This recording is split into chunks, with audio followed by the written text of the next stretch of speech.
anything been done on this scale in an artificial reef anywhere. A few years ago, two men in Florida had an unusual vision. They wanted to build an underwater city.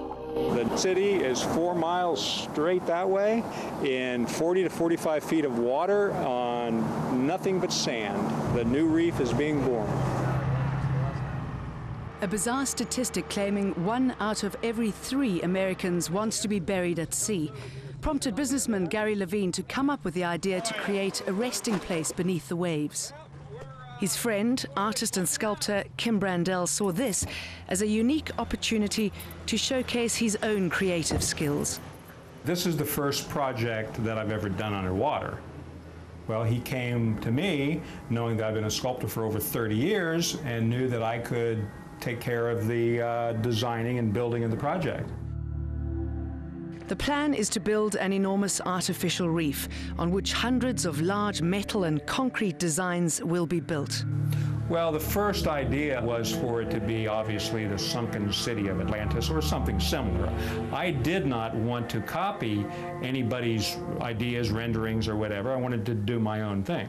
So I've been influenced, of course, by growing up and looking at Roman and Greek architecture, although I wanted to design my columns to look different, of course, perhaps a little futuristic or contemporary. The columns are also unique because they are made with concrete mixed with human ashes, complete with memorial plaques. These are actually cremated remains that have been cast into the molds, and these will go inside of the top of these lentils here. Pretty much all of the sculpting is my job. But the mold making itself, I have craftsmen that I work with to do all of that type of work. This void here is where we take the placements, which is the cremated remains mixed with cement, and it's put down inside. Then on the sides, there are recessed areas where the bronze plaques go with their name on it. It may be art, but there's a commercial angle. They expect thousands of people will pay to make the reef their final resting place. This money will help complete the project. And as algae grows over the statues, Kim expects the site to attract fish and other marine life, thereby making it an attractive dive destination. Most of my career in the last 20 years has been large-scale projects, which has given me some of the experience to take on this project. The engineer said we can't have a lot of sharp edges because they're going to be worn off.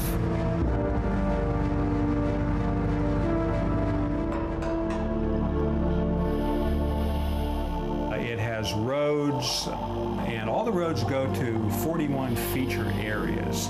And these feature areas will be themed differently. They will have their own feature sculptures in them.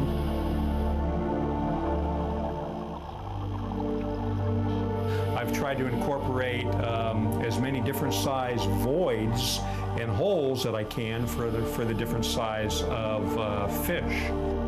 I've made the surface very porous so that all of the corals and polyps and that stuff could grab hold of the concrete easily.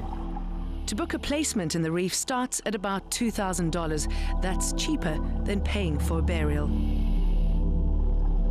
To complete the entire 16-acre city could take between 7 and 10 years. We've estimated that it could cost $20 million to build it.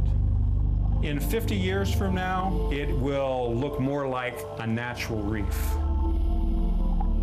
This is my mark on Earth.